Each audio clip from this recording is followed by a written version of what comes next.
इस सवाल को सिर्फ 14% बच्चे सही कर पाए थे, which makes it the toughest question of the paper, जो कि हमने रिसेंटली कंडक्ट किया था सीक्वेंस सीरीज का हमारे फ्री रिवीजन कोर्स के अंडर। अगर इस रिवीजन कोर्स का लिंक चाहिए तो डिस्क्रिप्शन में जाके चेक कर लो। हाल फिलहाल इस सवाल पर चर्चा शुरू करते हैं। तो इस सवाल में कुछ ऐसे खास स्टेप्स हैं जिनकी प्रैक्टिस आमतौर पर बच्चों को रिलेटिवली कम होती है, जिसकी वजह से आई फील कि this is a question which will decide कि किसकी मैथमेटिक्स के पेपर में 99 परसेंटाइल से ज़्यादा आएगी और किसकी नहीं आएगी। बिकॉज पेपर के दौरान बैठ के इस स्टेप को सोच पाना काफ़ी ज़्यादा इंट्यूशन डिमांड करता है, और जिस भी बच्चे ने पहले से प्रैक्टिस नहीं कर रखी होगी वो पेपर के बीच में बैठ के ब्लैंक हो जाएगा। बट तुम्हारे साथ ऑब्वियसली ऐसा नहीं होने वाला है, बिकॉज हम इस सीक्रेट क्वेश्चन की सीक्रेट अप्रोच को यहाँ पर समझने वाले हैं। इसके साथ साथ अगर प्रॉब्लम सॉल्विंग के साथ बहुत ज़्यादा स्ट्रगल करते हो तो हमारा SO60 नाम का एक बहुत ही प्यारा प्रोग्राम है, जिसको लास्ट ईयर ज्वाइन करने वाले बहुत सारे बच्चे IIT और ISI जैसे कॉलेजेस में भी गए। उसकी भी डिटेल्स तुम डिस्क्रिप्शन में से जाके चेकआउट कर सकते हो। हाल फिलहाल इसके सॉल्यूशन के साथ शुरू करते हैं। ऑल राइट बॉस, तो क्वेश्चन अपन देख पा रहे हैं, समीशन दे रखा है, आर फैक्टोरियल दे रखा है हमें, और साथ में ये क्यूबिक इक्वेशन दे रखी है, और ये पूरा का पूरा हमारा बराबर दे रखा है अल्फा मल्टीप्लाइड बाई 11 फैक्टोरियल, और हमें अल्फा की वैल्यू बतानी है। तो सबसे पहली चीज़, बाकी क्लटर को उड़ा देते हैं, हमें अल्टीमेटली इस सीरीज़ को सॉल्व करना है, उसके बाद रेस्ट इज डूएबल। तो इस सीरीज़ को बड़े ध्यान से ऑब्जर्व करो। R = 1 से लेकर 10 है, लिमिट का भी मेरे को लगता नहीं है इसमें कोई खास रोल है, तो हम इसको भी हटा देते हैं। समीशन बेसिकली हमें इसको सॉल्व करना है किसी भी एक वैल्यू n तक, तो सारा क्लटर हमने हटा दिया है। अब यहाँ पर सबसे की मूव जो है, सबसे इंपॉर्टेंट चीज़ जो है हमें सोचनी थी कि भाई ऐसे सवाल या तो VN मेथड से सॉल्व होते हैं। अगर तुम देखोगे फैक्टोरियल के जितने भी सवाल होते हैं सीक्वेंस सीरीज़ में, वो हमारे VN मेथड से ही सॉल्व हो रहे होते हैं, या फिर एक्सपोनेंशियल वाली सीरीज़ बनती है, ये भी एक फॉर्मेट होता है। एक्सपोनेंशियल वाली सीरीज़ जब भी बनती है तो हमारा डिनोमिनेटर में भी कोई ना कोई फैक्टोरियल वाला टर्म दे रखा होता है, जो ब्रेक कर करके एक्सपोनेंशियल वाले सवाल होते हैं। अगर किसी को आइडिया नहीं तो मैं स्क्रीन पे इसको फ्लैश कर देता हूँ, इस तरह के सवाल होते हैं। बट एनीवे, ये वो सवाल भी नहीं है बिकॉज डिनोमिनेटर में एक्सपोनेंशियल नहीं है, तो ये बात तो तय है 100% कि ये VN मेथड से सॉल्व होना है। ये बात डायमो स्ट्राइक हो जानी चाहिए, तभी डायरेक्शन बन पाएगी। दूसरी चीज़ ये है कि जो भी बच्चा ज़्यादातर प्रॉब्लम सॉल्विंग में अपना टाइम इन्वेस्ट करता है, हर तरह के सवालों को सॉल्व करता है, उसको कुछ कुछ पैटर्न्स जो है वो मेमोराइज हो जाते हैं। इसी में से एक पैटर्न है जो तुम्हें अगर याद नहीं था तो अब याद कर लो इस चीज़ को, बिकॉज इतनी बार ये आता है कि अगर तुमने हर चैप्टर के 300-400 सवाल लगाए होंगे तो याद रह जाएगा ये। बट स्टिल अगर कोई ऐसा जगह एस्पिरेंट है जो वीडियो को देख रहा है, इसको ऑलरेडी याद था, जो इस पैटर्न नोटिस कर चुका है, तो मुझे कमेंट्स में जरूर बताना। आई एम क्यूरियस टू सी कि कौन ज़्यादा एकदम हार्डकोर प्रॉब्लम सॉल्वर यहाँ पर मौजूद है, और जो नहीं है वो अब बन जाएंगे। ऑल राइट, तो यहाँ पर जो एक क्यूबिक इक्वेशन होती है ना, सबसे पॉपुलर क्यूबिक इक्वेशन होती है हमारी, दैट इज के x+1 multiplied by x+2 multiplied by x+3 है ना। मैं पूरे थॉट्स एस्टैब्लिश करूँगा, कोई कैसे सोच पाता पैरेलली। तो सबसे पहली चीज़, ये एक क्यूबिक होती है जो बहुत पॉपुलर होती है, ठीक है, x+1 x+2 इंटू x+3। इसका जो फाइनल रिजल्ट होता है वो काफ़ी लोगों को याद रह जाता है, बिकॉज ये कई बार यूज़ होती है।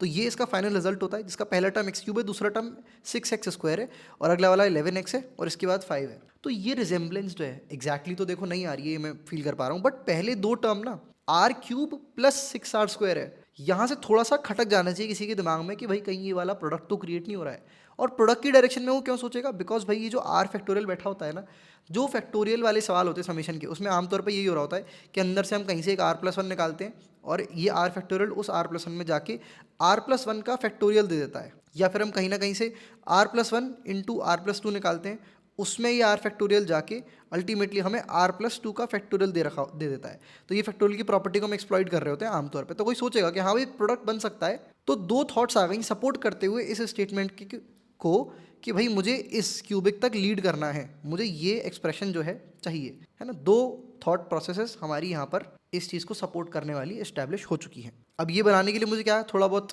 टर्म्स आगे पीछे करने पड़ेंगे। भाई पहले दो टर्म तो हैं, r² प्लस 6r है, और ये 2r प्लस 5 को साइड लिख लेते हैं। अब मैं यहाँ पर ऐड करता हूँ 11r प्लस का 6, ठीक है, और माइनस का 11r और माइनस का 6, और ये दोनों को भी ऐसे एज लिख लेता हूँ 2r प्लस का 5। तो यहाँ से हटा देते हैं इसको। आई होप तुम्हें समझ आ गया, उसी चीज़ को माइनस किया, उसी चीज़ को प्लस किया है।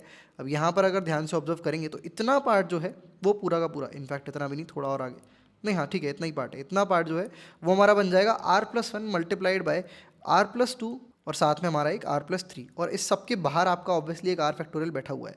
अब इसको सॉर्ट आउट कर लेते हैं भाई। तो यहाँ पर एक तो माइनस का 9r आ जाएगा और एक माइनस का 1 आ जाएगा। अब बड़े ध्यान से ऑब्जर्व करना, यहाँ पर VN मेथड को कैसे इंट्रोड्यूस करेंगे, ये थोड़ा सा टिपिकल होने वाला है, बिकॉज आमतौर पे हमारे दिमाग में रहेगा कि भाई एक सीरीज बना लेता हूँ, बट यहाँ पर सिर्फ एक सीरीज नहीं बन रही, दो अलग अलग सीरीज बन रही है, जो दो अलग अलग VN मेथड्स में ब्रेक होंगी। मतलब it's going to be something like VN-1 एक बनेगी, और एक बनेगी प्लस की के एन -1 है ना, दो में स्प्लिट होगी। अब ये दो में स्प्लिट सोच पाना अपने आप में एक थोड़ा सा ट्रिकी मूव था, पेपर के दौरान सोच पाना थोड़ा मुश्किल है, थोड़ा हिट एंड ट्रायल के बाद आएगा वो इसमें भेजेगा। इसमें अगर इसको डिजॉल्व कर दोगे, है ना, इसकी भी थॉट प्रोसेस एस्टैब्लिश करते हैं। तो मैंने इसको इसमें डिजॉल्व कर दिया जो आर फैक्टोरियल था, और एक आर फैक्टोरियल को मैंने इधर भी भेज दिया और एक आर फैक्टोरियल को इधर भेज दिया, ठीक है। अब जो लेफ्ट वाले में भेजा है वो देखो मेरा क्या बन जाएगा अल्टीमेटली, प्रॉपर्टी के हिसाब से r+3 बन जाएगा। अब मैं राइट हैंड साइड पे जो बताया मेरा हिसाब किताब, उसमें अगर मैं ध्यान से ऑब्जर्व करूं तो मेरा 9r-1 दे रखा है। तो यार मेरे को तो दिखाई नहीं दे रहा, मैं अगर इस पार्ट में ध्यान से ऑब्जर्व करूँ, आर फैक्टोरियल मैंने इधर भेज तो दिया, बट मेरा एक्चुअली में क्या है, माइनस का आर फैक्टोरियल ब्रैकेट में 9r+1 बन जाएगा। तो यहाँ तो कुछ बन ही नहीं रहा, कुछ क्लबिंग हो ही नहीं रही है, r+1 मौजूद नहीं है मेरा यहाँ पे, तो मैं r+1 फैक्टोरियल भी कैसे बनाऊँ, है ना। जनरली यही टेंडेंसी होती है कि बड़ा फैक्टोरियल अपन क्रिएट करने की कोशिश कर रहे होते हैं, बट यहाँ तो कुछ सेंस ही नहीं बन रहा है, क्या करें भाई। तो अब ये अगला मूव यहाँ पर बहुत क्रिएटिव आने वाला था भाई, दैट सेज कि भाई मैं एक काम करता हूँ, ये जो 9r नेगेटिव का लिखा हुआ है मेरा, इसको मैं सिंपली लिख लेता हूँ माइनस का r और माइनस का 8r और एक माइनस का 1 है, ठीक है। अब इस माइनस के 8r को तो साइड खसका देते हैं भाई, माइनस का 8r पीछे बैठ जा तू। उसके बाद जो ये वाला पार्ट मेरा बनेगा, this is nothing but minus common लेके r+1, ठीक है। अब इसमें ऑब्वियसली एक आर फैक्टोरियल मल्टीप्लाई होगा और इधर भी होगा 8r के साथ भी एक आर फैक्टोरियल मल्टीप्लाई होगा। तो अब मैं इस पूरे पार्ट को बना सकता हूँ r+1 का फैक्टोरियल, वो भी नेगेटिव का। तो अल्टीमेटली देखो मेरे पास क्या बना, r+3 फैक्टोरियल माइनस का r+1 फैक्टोरियल। ये मेरी एक पूरी सीरीज बन गई जो कि सॉल्वेबल है, ठीक है। अभी कैसे सॉल्व करेंगे, वीएन मेथड ही है, बस डिफरेंस दो का है, सॉल्वेबल है, कैसे होगी अभी डिस्कस कर लेंगे।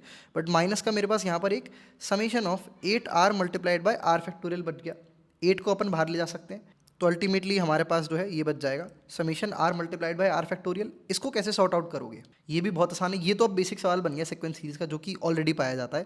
This is going to be r+1 minus का 1 मल्टीप्लाइड बाय r फैक्टोरियल, और ये आपका अल्टीमेटली बन जाएगा r+1 का फैक्टोरियल माइनस का r फैक्टोरियल। 8 आपका बाहर बैठा हुआ है, समेशन में आ जाएगा आपके, ब्रैकेट बंद कर देते हैं, बहुत ही गंदी राइटिंग आ रही है मेरी, और साथ में आ जाएगा माइनस का समीशन ऑफ ब्रैकेट में r+3 का फैक्टोरियल माइनस का r+1 का फैक्टोरियल, और ये ब्रैकेट में बंद। ब्रैकेट के कलर थोड़े बेटर कर देते हैं, तो ये हमारे एक्सटर्नल ब्रैकेट्स हैं, यहाँ पर भी ये वाले हमारे एक्सटर्नल ब्रैकेट्स हैं। तो अल्टीमेटली ये एक्सप्रेशन आ गया, इसको मैं सॉल्व करना है। देखो ये तो वीएन मेथड सॉल्व हो जाएगा, इसमें दो का डिफरेंस है, पहले 5 टर्म लिख के देखो तो मैं समझ आ जाएगा किस ऑर्डर में टर्म कट रहे हैं। और ये कैलकुलेशन है एंड की जो हर बार हर क्वेश्चन में छोड़ता हूँ, बिकॉज मुझे आलसी व्यूअर्स नहीं चाहिए, मुझे एक्चुअली बच्चे चाहिए जो पेन उठाते हैं। तो यहाँ पर मैं चाहता हूँ जो एक्चुअली में डेडिकेटेड व्यूअर है, जो चाहता है सवाल को हमेशा याद रखे, थोड़ी सी एनर्जी लगा दो। जब एनर्जी लगाते हैं तो एक्चुअली में साइंटिफिकली वो सवाल हमारी मेमोरी में रुक जाता है, रह जाता है। अगर सिर्फ बिंज करते हैं तो सिर्फ सवाल रह जाता है, सॉल्यूशन नहीं रह जाता। यही रह जाता है कि भाई वो सवाल मैंने किसी तरह से तो सॉल्व किया था, और पेपर में फिर नहीं बन पाता। दैट इज वाई पेन उठाओ और इसको सॉल्व करो, फिनिशिंग मूव तुम दो। एंड आई होप इस सवाल की पूरी थॉट प्रोसेस भी तुम्हें समझ आ गई हुई, किस तरह से हमने ब्रेकेज किया, किस तरह से हमने सीरीज बनाने की कोशिश करी। मैं सिर्फ यहाँ पर तुम्हें रटा नहीं रहा हूँ, इनफैक्ट अगर तुम गूगल पे जाके देखोगे तो तुम्हें जो सॉल्यूशन मिलेंगे वो इतने खराब सॉल्यूशन, मतलब मैं खराब ही बोलूँगा, ब्लंटली खराब बोलूँगा, बिकॉज सीधे ऐसे बोल दिया है कि भाई ये सीरीज़ है, मतलब ये सीरीज़ है, इस सीरीज़ में से लाइक जो एक्चुअल सवाल में जो सीरीज़ दे रखी थी जो कि थी देखने में कुछ इस प्रकार की, और ऐसे करके बोल रखा है कि भाई ये जो सीरीज़ है इसमें से एकदम से ये निकल के आ जाएगी और ये निकल के आ जाएगी, उसके बाद ये सॉल्व कर देना, समीशन बांट देना, सॉल्व हो जाएगा। बट कोई ये तो समझाए भाई हमें कि कोई कैसे सोच पाता है ये सीरीज़। मैं पास्ट में ऐसा क्या गलती करी मैंने जो मैं ये सीरीज़ ही सोच पाया, या फिर कैसे सोच पाता।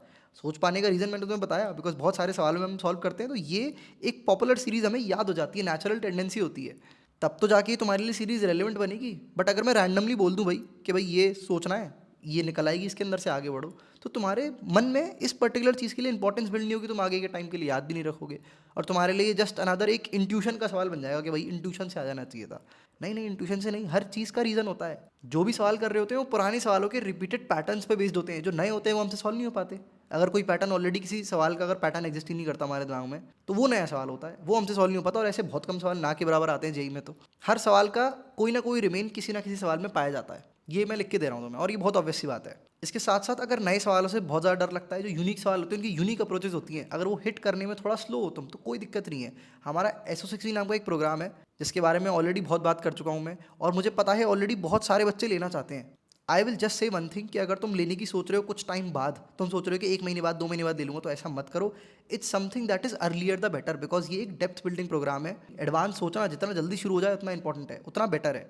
अगर तुम 30 दिन बाद लोगे तो तुम तब तक 30 से 40 नए क्वेश्चंस के नए अप्रोचेस सीख गए होते, तब तक तुम पता नहीं क्या बन गए होते जब तक तुम इस कोर्स को लोगे। That is why I would say earlier the better. एक रिजीम की तरह इसको बस 25 से 35 मिनट डेली बेसिस पे देना शुरू करो, और जादू तुम्हें अपने आप दिख जाएगा। And that's it for this video. I will see you in the next one. Best of luck for your JEE.